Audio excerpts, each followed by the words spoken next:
And welcome everybody to another episode of Love Up or Shut Up right here on AngryMarks.com. My name is Peter H. and I'm joined once again by my co-host for the 208th time on this network on Love Up or Shut Up, Stevie J. Yeah, 208. That's 27 more than UFC because they're at 181 on Saturday. Well, as far as numbered shows, it's 181, but actually the big show, UFC 181, this weekend is their 300th show. That's right. Which is amazing to think that there's 300 shows. And I'm going to go off the top and say this, Stevie. 45 shows next year. We keep talking about it. That's not going to change unless they get a bunch of fighters that drop off a main card and they cancel the show. That's what we're in for. Do you think we'll ever catch up to that number? I mean, we're only 80, less than 90 shows underneath them. I mean, do you think there's a day we'll ever catch up to them in numbers? I think we'd have to do 2 shows a week probably if you want to catch up to the real total, but if you want to catch up to the arbitrary that they only number the pay-per-views, we could probably catch up to that. We've already caught up to them. It's only 181. That's what I'm saying. We're 181 to 208, but oh yeah, you're right. What am I saying? Oh man. I guess we actually surpassed them a while ago. We did, but it's kind of weird to think that there's only going to be 7 weekends next year that do not contain a UFC show. 7. There's only so many ways I can keep spinning that news. It's actually old news. We got to talk about what's new. Well, what's new is this weekend, UFC 181 from, let's see, where would they have this show, Stevie? Probably in Las Vegas for a double title header show. UFC 181, the big rematch. Johnny Hendricks defending his welterweight title against ruthless Robbie Lawler for the second time. And if you haven't seen it, I'm sure, Stevie, you've seen it. There's the fight poster for this show. If you love comic books, this is a great comic book cover they've done for this show. It's quite artistic, I will say that. And it's got both title matches on it, with Big Rig Johnny Hendricks and Ruthless Royal Albert on the bottom half. At the top half, Showtime Anthony Pettis against El Nino Gilbert Melendez. So, where do you want to start? Prelims, predictions, what do you want to do first? Oh boy, it's a pretty big card. Let's start at the bottom, work our way up, because there's one prelim on the Fight Pass that's really intriguing, and that is Matt Hobar against Sergio Pettis, the brother of the lightweight champion Anthony Pettis, who once won the main event of a Fox Sports card when I was covering a UFC Live. Absolutely. And Sergio Pettis, I mean, it's one of those things where he doesn't want to be in his brother's shadow. Maybe you don't put him on the same card all the time, but that's just me. As far as Pettis is concerned, he needs to make an impression here to, really make the bantamweight division his own. And a dominant win here against Matt Hobar will definitely do that. The problem is Matt Hobar is going to try to play spoiler. And we always say on this show, once that door closes, anything happens. But you got to think Pettis is winning this fight. You would think so, but the fact that he's on Fight Pass means that if he doesn't have much room to wiggle. He's right there at that point where he could be cut if he doesn't make it happen. You think so? Well, like you said, he doesn't want to be in his brother's shadow, but if he doesn't put a few wins together in a row and make a name for himself at bantamweight, then they're probably just going to say, you are in your brother's shadow, you're not your brother, we don't need you. See, I don't think they'd cut him because if you look at his last 5 fights, he's 4-1.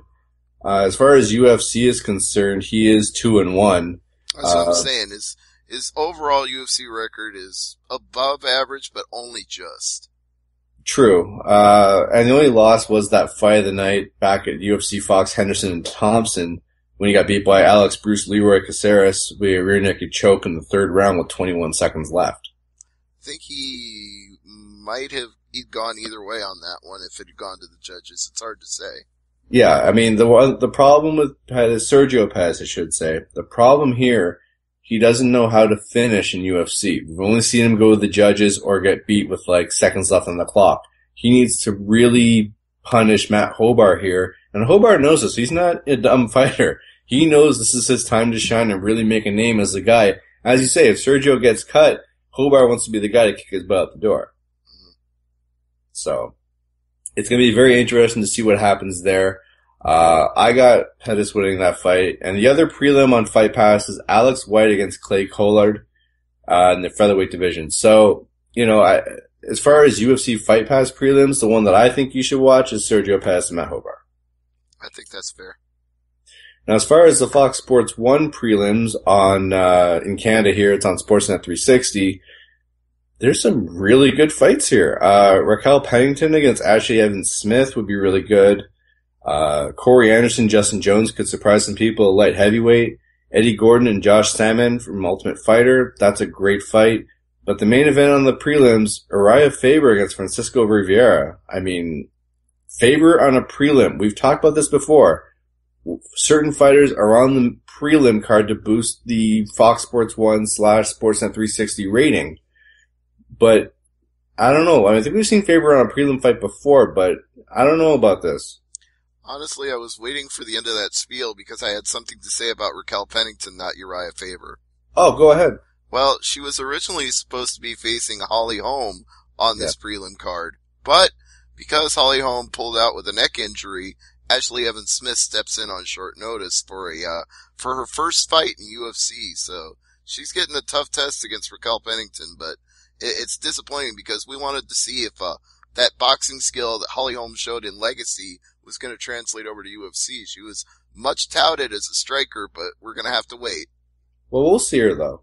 We'll see. That's what I mean. We're going to have to wait. Yeah, waiting. I mean, there are certain fights over the past, 6 months, 3 months, we've seen that, injuries just delay and delay and delay. I mean, look at Daniel Cormier and John Jones. Well, hey, Lawler and Hendricks was delayed for injuries, so. There you go. But back to Uriah Faber. I mean, this is kind of his role anymore. How many title shots has the guy had and not won? At some point, you got to figure out something else to do with him, and he's the guy who will lure in the casual viewers because everybody likes Uriah.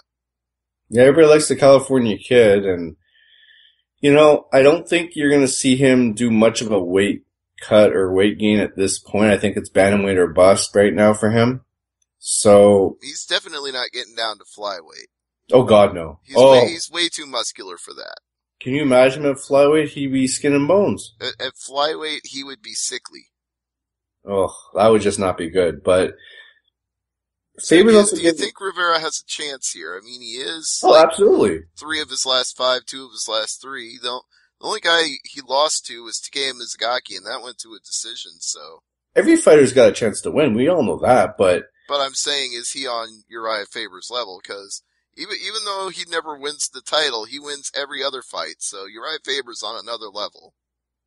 Rivera could come out and shock the world, but those people who don't see it, like let's just say, for example, Faber loses in first round, Rivera just clips him, knocks him out. They'll definitely bonus that because they're making a new star. If Faber wins, do they double it up on the pay-per-view? Who knows? I see, my feeling here, and you can correct me if I'm wrong on this, they don't want to give Faber a fight that he could lose. Like you said, anything can happen when that cage door shuts, but considering that Rivera's last fight was a loss, they probably think this guy will lose again if we put him against the California Kid. They don't want to give him a fight where somebody who just lost is going to beat him. Are you saying that Francisco Rivera is a tomato can for Faber? No. That's not my point. Okay. My point is they picked a guy that it has a good record, has won 2 out of his last 3, but might be on a little bit of backward momentum at the moment. They might see him as the perfect showcase opponent to have an exciting fight with Uriah Faber that Faber will come out on top. So basically what you're saying is Rivera is... Why do you keep saying Riviera? It's Rivera. Rivera, sorry. Rivera is basically in control of his own destiny here. I think a win would be controlling his destiny, yes. I think they don't expect him to win, is my point. I think it's sort of like when football teams or hockey teams are in the playoff hunt and, the next game or two, they control their fate, basically, if they make the playoffs or not. In this fight, if Faber, wins or loses, I mean, he's still going to be with the company. Rivera, I don't know.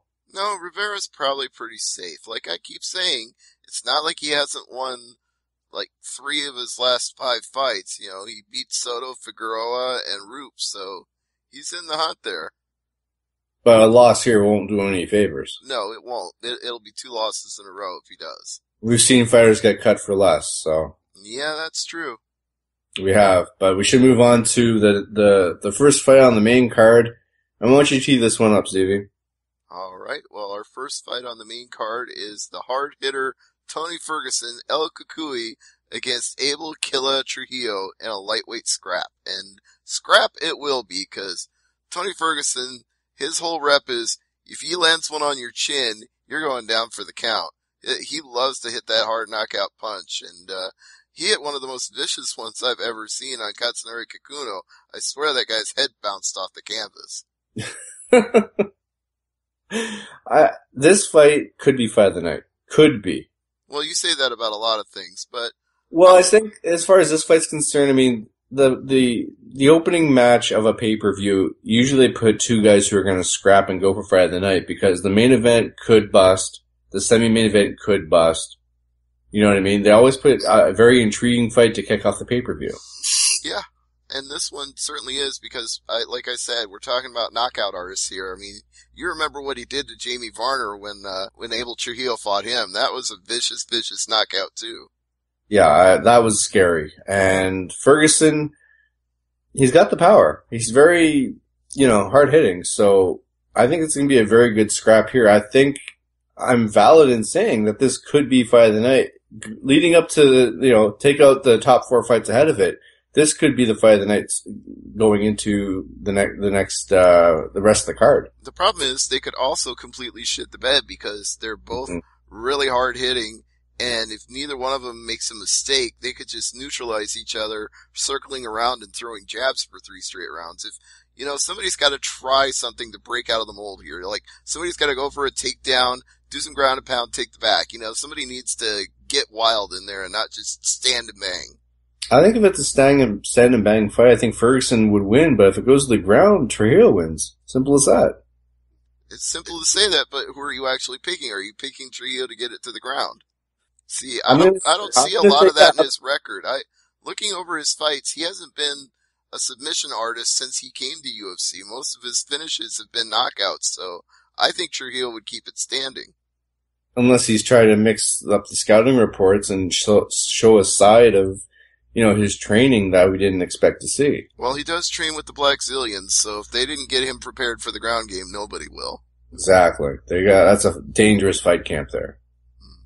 I'll go with Ferguson, though. I'll go with Trujillo, just to mix it up. Right. What about Todd Duffy and Anthony Hamilton in the heavyweight division? Well, only one of these 2 guys is even the least little bit heralded, and that's Todd Duffy. Well, yes. This fight is a fight Duffy should win. But, it's one of those things where we all, I don't think it'll go 3 rounds. I don't think it'll go 2 rounds. I think this fight will end very early. That's kind of what they want for heavyweight fighters. In fact, they almost expect it with this guy, because Todd Duffy holds, or at least is tied for, the record for fastest knockout in UFC history. Oh, we're not talking this again with the whole, I'm not getting into who really deserves the record. I'm just saying he's tied for the record. If you want to know, check the archives. We've had a few rants about that in the past. Yes, but he is the co-holder of the record. Let's just leave it at that. Mm-hmm. So they're expecting him to come out and just throw blows. Seriously, we're debating this the last fight, but this fight you don't even have to debate about whether or not it'll go to the ground. It won't. No. And Hamilton is, 13-3. His last fight, he beat Ruan Potts at UFC 177 back in August, so he's coming off a win. As far as UFC is concerned, he's 1-1. He lost his prior fight back in June against Alexei Olenek at UFC Fight Night, Swanson Stevens. So, yeah, I don't see many going to the judges' scorecards in this one. But here's the scary thing, Stevie. He does have a victory in in the minors there, beating Mike Riddell 7 seconds. Okay, well, it'll be the battle of 7-second fighters then. I guess that's what we're in for. Yep, knockout artist for sure. Do you think this fight has any bearing on the heavyweight division at all? Do you think Duffy, scratches top 15 here? Only if it's a very impressive and devastating finish, and only if Travis Brown and Brendan Schaub completely shit the bed. Well, Struve is 15, down one spot. Mitrione's up 1-14, so... I'm not saying there isn't room for movement at the bottom, but I think it would take an exceptional performance by Duffy and a very underwhelming performance by Brown and Schaub. Let's talk about it. Travis Brown, Brendan Schaub, heavyweight division, definitely, as you just said, it has ratings implications. Who wins this fight? I've got to think it's Hopper Brown. He's on another level compared to Brendan Schaub. I mean, Brendan Schaub, loser of 3 out of his last 5 fights, and yeah, he fought tough guys for those. The Arlovsky one, probably he should have won that. That was kind of a bullshit decision. But at the same time, 3 out of his last 5, he's gone down to defeat. Whereas Travis Brown, I mean, in the last 4 years, the only 2 guys he's lost to are Bigfoot and Verdum. Yeah, and for those who don't know, Brown is ranked number 3 right now in a very tough division. If he wins, I don't think he jumps JDS into number 2. But I think if he goes out there, wins his fight in the first round, gets the microphone, calls out JDS for the number 1 contendership, they're going to book that fight. It's a strong possibility. I mean, this is a guy who went 5 rounds with the current interim champion, Fabricio Verdum. He didn't win, but he went the full 5. That's how good he is he can hang with Verdum. He's right up there at the top of the game. So let's just have a 4-man tournament. You have Kane and Verdum in the one bracket and JDS and Brown in the second one. I guess that would work. I can't think of a better bracket than that. That's top 4 heavyweight fighters in the UFC. I mean, granted, Brown winning this fight on Saturday because we gotta put that little asterisk next to it because it hasn't happened yet. But anything can happen in the cage. So I don't see Brown losing this fight. I think he'll win the first round. But, stranger things have happened. I could see Schaub at least having the cardio to go a longer fight, but I don't think he's a better striker. He's certainly not a better grappler. He's called the hybrid, which is supposed to indicate that he's very skilled at a lot of different cross disciplines, but it's just not showing up in his fights. Yeah, exactly. We should move on to the semi-main event or the co-main event. Anthony Pettis defending his title, the lightweight title, against Gilbert Melendez. This is a fight that's been brewing for, months. Well, yeah, Ultimate Fighter. They've been rival coaches. So the coaches fight, they're gonna fight, a week before the tough finale, which is, we're gonna talk about next week. But, I mean, before Ultimate Fighter, Stevie, these 2 guys have been talking smack. They want to fight each other. So finally they're gonna get it on. Yeah, this has been a long time brewing, and it's pretty much, I mean, depending on your point of view, whether you want to include guys like Smooth Benson Henderson in the mix, it's probably the 2 best lightweights on the planet right now. I think Henderson's in the conversation, but you're right. Pettis and Melendez are 1-2 in lightweight. I mean, there's no doubt there. Right, and that's a tough one for me because I'm a longtime fan of both of these guys. I've seen them both rise through the ranks in different organizations. I saw Pettis do it in WEC. I saw Melendez do it in Strikeforce. And in an ideal world where there were multiple places for them to fight, they would each be the champion somewhere. That's not the case. Well, I'm having real trouble picking this fight because I can make the case of both guys winning here. I'm going to favor the champion retaining. Now, you think it's safe to say if Melendez fighting, we're going to see the Diaz brothers in his corner? Oh, I think that's a certainty. And if Melendez wins, they're just going to mug for the camera. What? Don't be scared, homie. Stockton, what? Oh, man. It's very interesting to see how far that camp has gone in the past, 5 years, 3 years. You know what I mean? We've seen that fight camp really, the Stockton fight camp there. It's one of the places where fighters want to train. I mean, they're right up there. They've got a who's who of talent under them right now. So, And the one thing that you can't take away from Gilbert Melendez that I heard somebody else say is that no matter whether you think he's the best guy in the world or the second best guy in the world, whatever you think of him right now, he rises to the occasion every time he gets a major fight. Like, whatever the level of his opponent is, he will rise to that level. Exactly. It goes to his training. Now, one question I have for you, do you think this fight goes 5 rounds? Because we talked about a fight before with guys with similar styles be a boring fight. These guys are similar styles, but it leads to a very exciting fight. I predict they will have fireworks. I think both of these guys are gonna, well, how do I want to say this? There's no facet of the game that either one of them doesn't understand. If it's jiu-jitsu, they can go for submissions and block submissions. If it's grappling, they can go for takedowns and block takedowns. If it's striking, they can throw a punch and they can duck a punch. They are so supremely elite at the MMA level they are at that they are going to try everything and do everything to each other. There's no reason to think this is going to be a boring fight because wherever it goes, they are going to turn it up. Would you call them both true students of the game? I think you couldn't call them anything else. I think it would be an insult to. Yeah. Well, I'm going to agree with you. I think Pettis wins this fight, but if Melendez wins, I will not be surprised one bit. Absolutely. So let's move on to the main event. And what a main event. The rematch. Johnny Hendricks defending his title against ruthless Robbie Lawler. Now, do you think Lawler won the fight the last time? Because that's still being debated. Much like Jones and Gustafson, people still debate it. And people are going to come at me on Twitter and Facebook again saying, what about Hendricks and GSP? Right. There's a lot of these close fights out there. And how does Hendricks always seem to end up in them? That's the good question. I think he needs to finish a fight.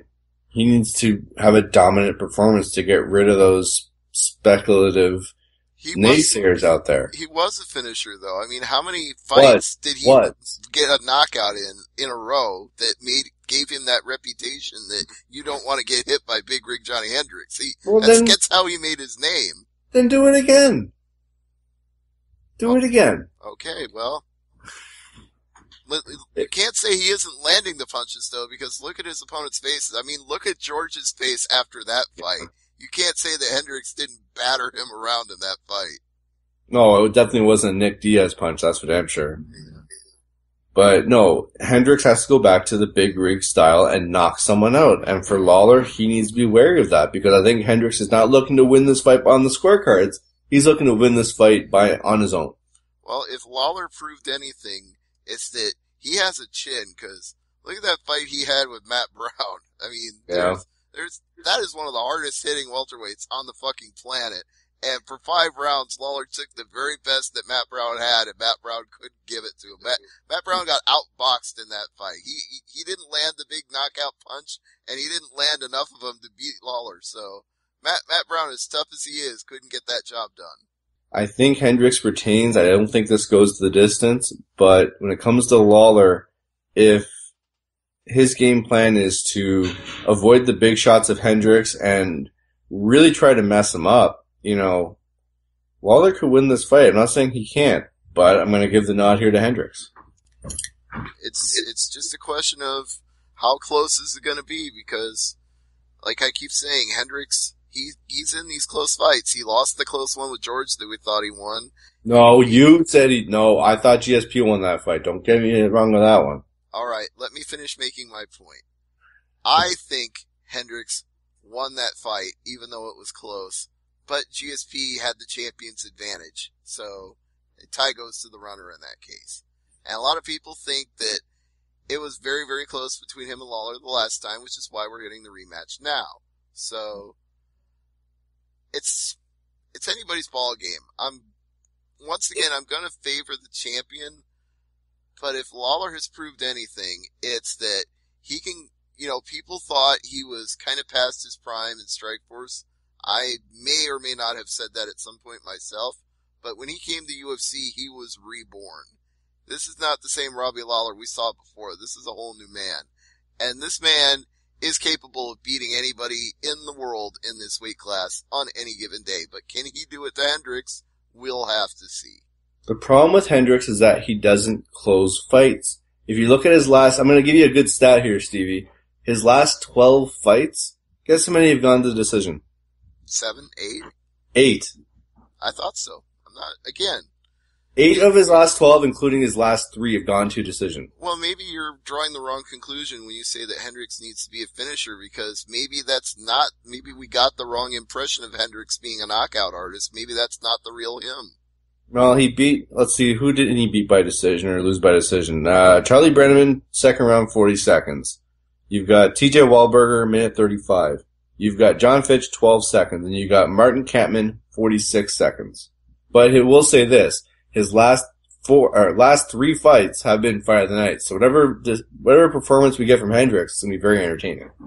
I'll favor the champion, but again, not saying I'm 100% certain that Lawler can't get the job done here, because we're pretty much saying the same thing about the welterweights that we were about the lightweights. Like, if you want to pick the 2 best guys on the planet right now and make a case for it, you can say that the 2 best guys in any organization at this weight are the 2 guys in the main event on Saturday. And it's kind of scary going back to his performance against Josh Koscheck in May of 2012.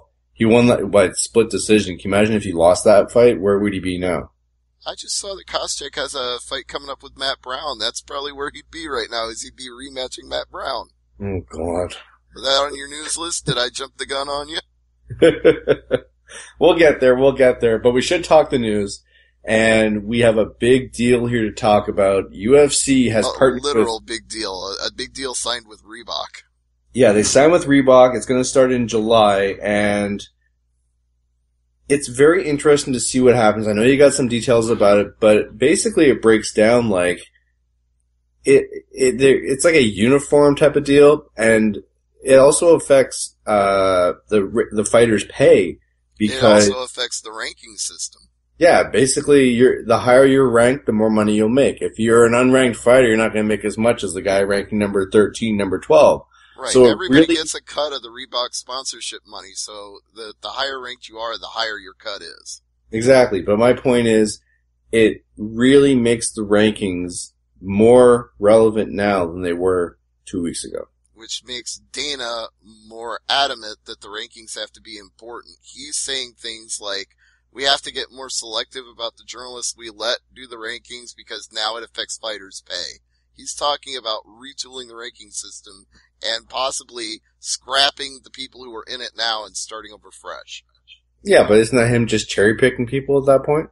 You could say that. I have no idea, but that is the threat that is looming out there, is that some of us who are participants in the ranking system may be done away with when it goes to the Reebok deal. Well, there's a lot of critics out there who are, naysaying on it right away. I'm in the camp of the wait and see approach. I want to see what happens in June, July. I want to see in a few weeks when it's actually broken down exactly what the scale is going to be. You know what I mean? I want to see, the proof is in the pudding. I want to see what happens before I make an informed decision here, because it's all nice to say it. It's one thing to do it. Well, I think it's fair to say that some people have already weighed in on it, what they think it's going to be, like Nate Diaz. Jeez, we're not going there again, Stevie. Are we not? Because I think he, in his inarticulate way, is expressing the feelings that a lot of other fighters have. He's just more blunt about it. I mean, honestly, this is going to affect fighters' pay because they can no longer have sponsors on their trunks. They can't come out with Lumber Liquidators or Condom Depot or Xbox One or Guns for Cash or whatever they have. They can't wear that stuff anymore because now it's got to be all Reebok, no sponsors. And you can't have the team banners either. You can't put the banner up with all your sponsors. I can't believe you actually used Nick Diaz and Blunt in the same sentence and didn't laugh. Nate Diaz, but whatever. Same thing. I made the post on MMA Mania when the Nate Diaz story broke, and I said 5 things that the Diaz brothers care about. Telling everybody to F off, marijuana, pissing off Dana White, getting a fight, and telling everybody to F off. That's like, it was so important I had to repeat that one twice, just because that's the Diaz brothers. But here's the thing, don't they keep their sponsorship deals though? They've already signed? I mean, Nope. Everything ends in July. Wow. Like, if you have a sponsor and they're paying you, they're going to stop paying you. That's because there won't be anything to sponsor anymore. You won't be able to do it. So we're going to see pay rates go up then. We're going to see their paychecks increase. Well, I think that's why Nate's pissed off, because if guys start making less money because they're not getting a Reebok cut and they don't have sponsors anymore, then there's guys that used to be making good bank, whether they won, lost, or were ranked in the top 5, that will no longer be making good bank without those sponsors. Sponsors were the lifeblood for a lot of these fighters. Absolutely. We know that there are very few fighters that get a percentage of the actual pay-per-view buy rate. It's like GSP and maybe 2 or 3 others. We've talked to fighters on this show who, at the end of the show, they plug their sponsors because that's what puts the food on their table. Right, and some of these guys would actually be losing money if it weren't for their sponsors, because if you're a mid-card guy or a prelim guy and you're getting like 3-3, you need your sponsors because your medical expenses are going to eat whatever your win bonus is. It's really going to be telling to see what happens. I said before, I want to see what happens, but you're right. The prelim fighters, they're going to suffer. I think the UFC, I want to see what they do for these guys. Are they going to pay them more? Are the fighters going to get more money as far as payouts are concerned?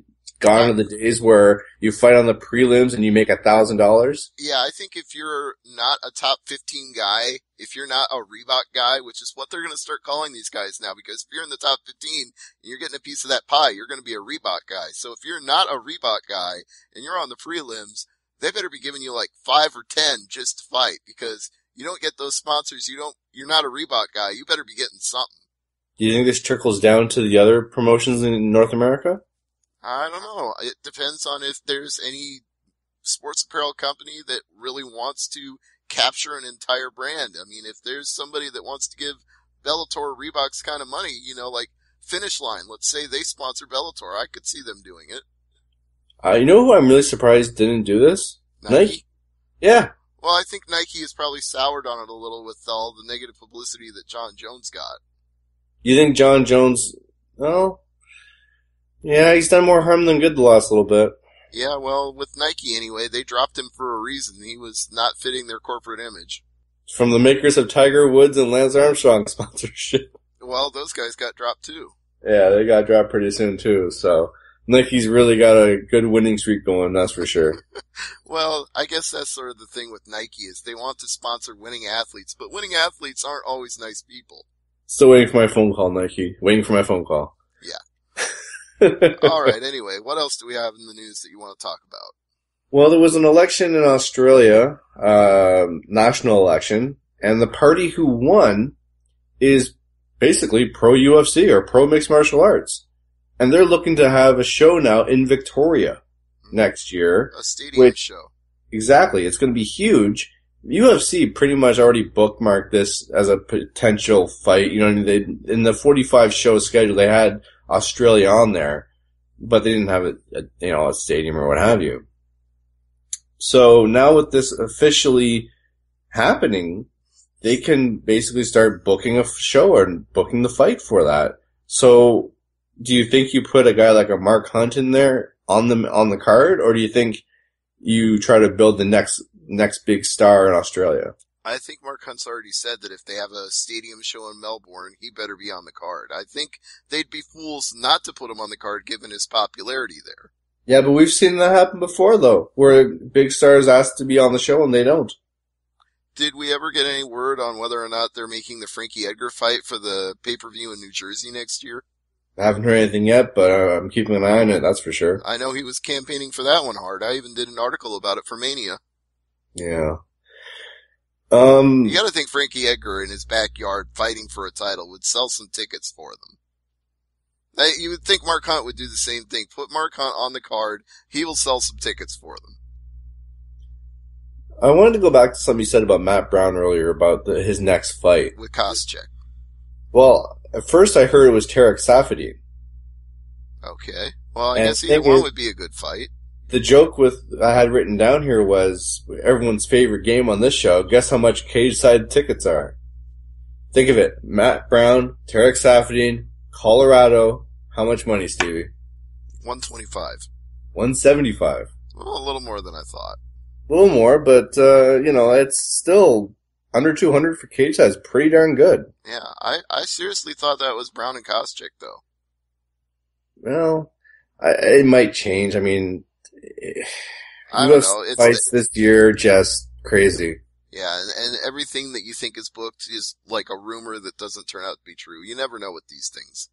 Now, do you know if Hendricks is going to go with the full beard for the fight, or is he going to trim it down? I haven't heard that, but I guess we'll find out at the weigh-ins on Friday.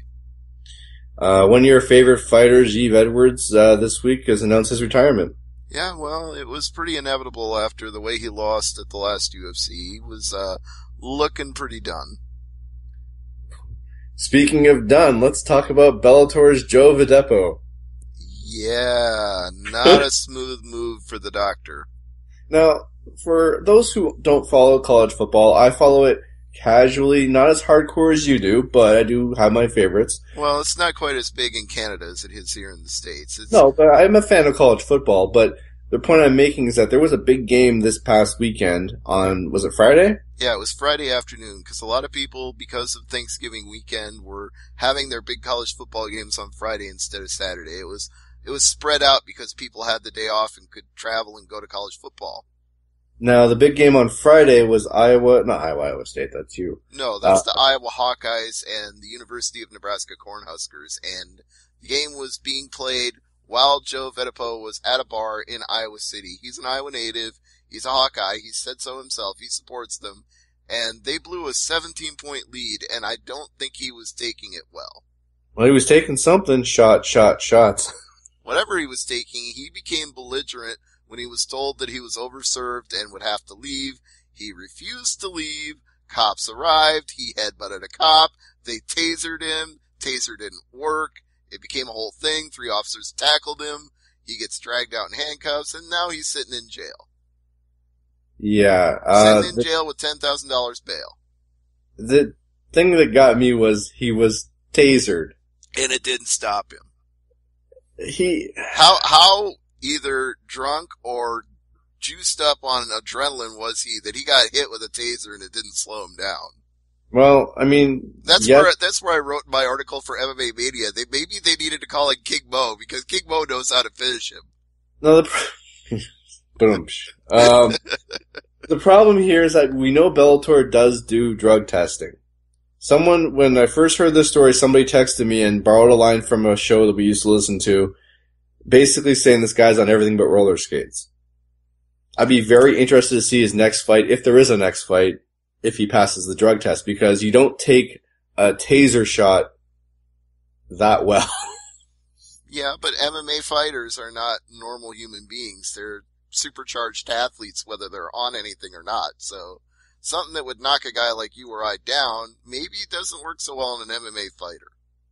Yeah, it's very interesting to see what will happen as far as, if he's still sitting in a jail cell right now, if Bellator will have him fight again, because remember, it's not Bjorn anymore. It's still Viacom, no matter who is the president. I mean, I'm not saying Scott Coker is a figurehead, far from it. He's very active in the organization, but it's more about whether or not Viacom wants the publicity hit. And so far, because Vedepo is a low-level fighter, it's not that big of a hit. It would only be a story if it weren't for the fact that he took the fight with King Mo as a late replacement. If he hadn't made his name by being on that card with the Bono Ortiz fight in the main event, people would probably not be talking about Joe Vedepo right now. Oh God, no. No, absolutely not. But it's kind of sad we're talking about him in this situation. Yeah, it's unfortunate that he lost his discipline, but it's also unfortunate for him that the Hawkeyes lost the game and he got that upset about it. True. Now, we rarely talk about Titan FC, but they did make a big signing. They signed Rick Hahn from Bellator. So that's a big name. Kind of surprised that Hahn left. Well, there were certain people who are no longer at Bellator that you just shake your head at, so. That's true. We do know Bellator, it's a different game now. And we talked last week about Rampage probably not sticking around Bellator after, next couple of months. So, I don't know if it's good or bad for Bellator. Bellator was the alternative, and now it's just like, you don't know what's going to happen to Bellator. I know. It's just my point, generally speaking, is that this guy won the Season 9 welterweight tournament. He loses 2 fights in a row and he's gone. I mean, I would have thought they would, most guys get more of a chance than that. It looks like Josh Koscheck is not fighting Matt Brown. He's fighting at UFC 184, Jake Ellenberger. Oh, okay. So there you go. There's a big fight for both fighters. I mean, that might almost be a loser leaves town kind of fight. For Ellenberger, yeah, but for Koscheck, that's his first high-profile fight in a while. Yeah, but if he doesn't win, it's kind of trouble. True, but I think a loss by Ellenberger is more damaging than a loss by Koscheck. Well, only because Koscheck's been out for a little bit, but both of those guys are going to be struggling for some relevancy at this point. True, absolutely. If they don't put on a good scrap, they could both be gone if it's a boring fight. Yeah, I wouldn't put that past Dana at all. Now, we do have a drug failure, again, to talk about on this show. It's not as frequent as past months, but Mikihiro Tanaka has been suspended 9 months for popping for drugs after his fight at UFC Fight Night 52. What did he take? Oh, I have written down here, so let me look it up. But was Tanaka... it a steroid? Was it marijuana, or what? Oh... Was it performance-enhancing or recreational? Ephedrine and pseudoephedrine. Okay, so arguably performance-enhancing then. But it was the pre-fight test. Well, then he should have gotten off the cold medicine. But some people take cold medicine for things other than colds, which is why I say performance-enhancing. Yep, and he's admitted to the over-the-counter allergy medication. That's his defense. Well, admitting to it and getting popped for it doesn't make you any less culpable. You still know what you took. Now, you gotta pass the drug test before you can fight again at the end of the suspension. But really hurts Stevie, he had to give up the $50,000 he got for his fight of the night. Nothing will ever hurt as much as the one Pat Healy lost. No, God, no. But for those who don't remember, Tanaka got beat by Roland Delorme at UFC in June. Yes. So, interesting, but still, that kind of stings a little bit there. Mm-hmm. But we don't see many drug failures, though. I mean, that's interesting. Well, I think they're just beating the tests easy now, or do you think they're switching to something else? I wouldn't say that guys aren't still looking for a competitive edge. I would say that some guys are being more cautious about what they take, and other guys are probably timing it so that they know when the test will be. But as we saw with Cung Lee, sometimes timing the test doesn't always work for you. Now, we do have a UFC cut to talk about. Why don't you fill us in on who got cut and why? Okay, well, I lost my notes here. I had it written down, but my notes aren't in front of me. So go ahead and I'll jump in when you do. Well, the UFC fighter who basically, if you're under contract with UFC, you're expected to fight for them exclusively. Now, some exceptions. Right, okay, now I know what we're talking about. I'm back on the map with you. Some fighters have exceptions to fight pro wrestling in Japan, for example, or something. But this one's different. This is definitely different because this is a guy who was already under some criticism that maybe his record coming into UFC was a little inflated, that maybe some of the guys he fought weren't really guys that should even be considered when compiling a record. Like, legitimately, the guy might have been fighting tomato cans. And then on top of that, he had a very subpar record as a boxer. Like, he was 9-0 coming in the UFC as a fighter, but he was 15-16-1. Like a very middle-of-the-road boxer in his non-MMA career. So, you would have to wonder, how does he get to 9-0 as a fighter when he's that crummy as a boxer? Well, then he can't even decide. And the guy we're talking about here, just in case people haven't seen this story, don't know what we're talking about yet, the guy's name is Deshaun Johnson. And he couldn't decide whether he wanted to be an MMA fighter or a boxer because he took a boxing match while he was under contract to UFC, and they found out. Yeah, I think they're making an example of this guy. Don't fight for other people. Like, if you're a fighter, you're a fighter. You're an MMA fighter. Don't become a boxer.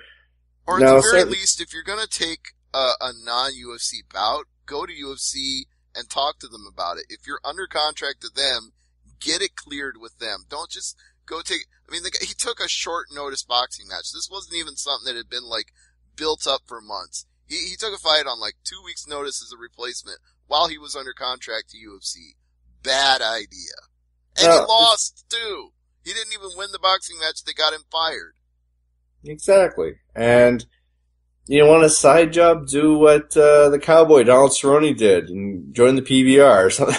You know? Or work as a security guard or, bounce tables. I don't know. Just don't take another combat sport fight while you're under contract to the biggest combat sports promotion in the world. They don't like that. Be a bouncer at a strip club. Who knows? Yeah. Whatever you're going to do, just don't piss off UFC. Remember when Vince McMahon said that during the podcast on Monday night? When Steve Austin asked him, well, you got guys around here that don't know what they can do, and they don't know if they're going to get fired if they piss somebody off. And Vince just straight face said, well, don't piss somebody off. Yeah. That's kind of what it's like with Dana White. Like, don't piss Dana off. We could compare Dana White to Vince McMahon till the cows come home. You know that. Oh, of course. But seriously, you got to think on the list of things not to do to piss Dana White off. Number one on that list would be don't go fight for somebody else while you're under contract to UFC. Don't do it. No, exactly. We do know that next week, we're going to be talking about Ultimate Fighter 20. They're going to crown a new champion. And any thoughts on the name of the show? After all, a champion will be crowned is in the title of the show. Now, any thoughts on who advanced to the finals? Well, we're gonna find out after this show airs because we've got 2 more quarterfinal fights tonight. So, Carla Esparza and Tisha Torres on one bracket, and Rose Namajunas and who is she fighting? I forget. It's number 1 and number 3 and number 2 and number 7. Let me check my recap real quick. And for those who missed it, number 4 fought number 5 last week. Jessica very scrappy, Penn, very close fight. Jessica Penn against Alcing Daly, and Penn advances in the tournament.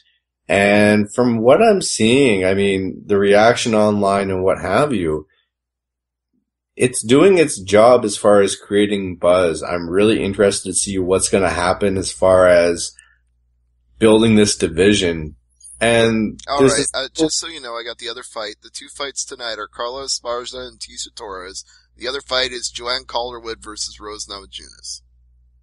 As I was going to say, the thing with Ultimate Fighter is this cloud looming, because at the announcement last week or 2 weeks ago now, what feels like anyways, what, you mean the UFC time is now press conference? Is that what you're talking about? Yeah. It's one of those things where, I'm just trying to find the right way to say this.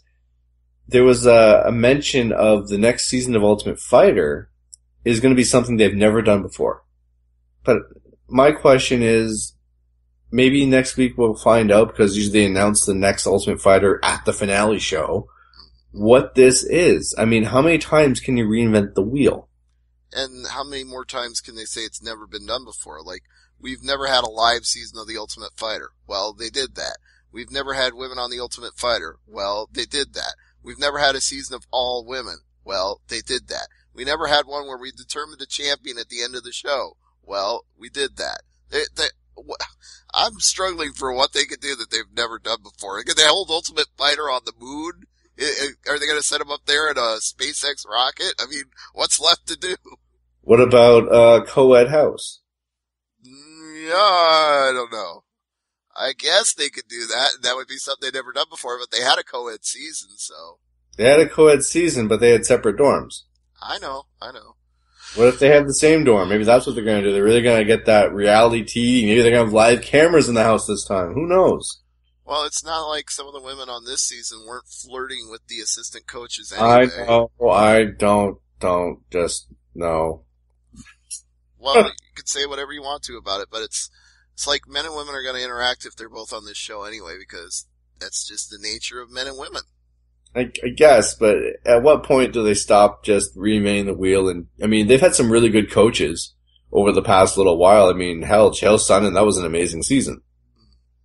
But, you know, I said it before, how many times can they reinvent the wheel? Well, And how many more different countries can they go to? Mexico, China, Brazil, Australia, New Zealand. What else? You know, again, what can they do that they haven't done? Well, they do regional ones. They do, you know, Canada versus Australia. They've done UK versus Australia, I think it was, that one year. Team USA, Team UK with Dan Henderson and Michael Bisping. Right, that's what I'm saying. They've done all the things they could do. You know what they should do? Germany versus France? Oh, God. Why did you go there, Stevie? I'm sorry. Why? What's the wrong with me saying that? I was going to say, bring back the format from season 4 with the comeback. That would be something they've done before, though, so that wouldn't be new. That's right, eh? Yeah. It's gotta be new. Want to make it like okay, you know what would be new? Putting 16 people in the house that have never had a professional fight before. Like, just get total fucking scrubs off the street. That would be new. That's like the one thing they haven't done yet is get untrained fighters, give them real coaches, and see who comes out on top. That would be new. Well, they have a gluttony of fighters. Why not just book 16 guys over 2 weight classes, 8 per, and if you lose in the tournament, you're fired. So you're saying they get a full contract. Everybody gets a full contract, and then one by one, each guy gets fired if they lose. Exactly. Well, I think we've had a couple of guys on this show who've intimated that what they get for their, like, win and you're in fight, you know, how they have the opening round fights on most of the seasons now. I think most of those guys have intimated to us that they get some sort of contract that becomes a real contract if they win. Otherwise, they get their $500 and a pat on the back. So it's not like they aren't under contract anyway.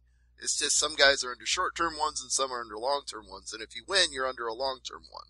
But why not just have guys who are on the verge of being fired? You could cut amazing promos saying, you know, I can't afford to lose this fight. I'm going to have a job. I'm going to be, you know, and you could really have these guys fighting for their employment.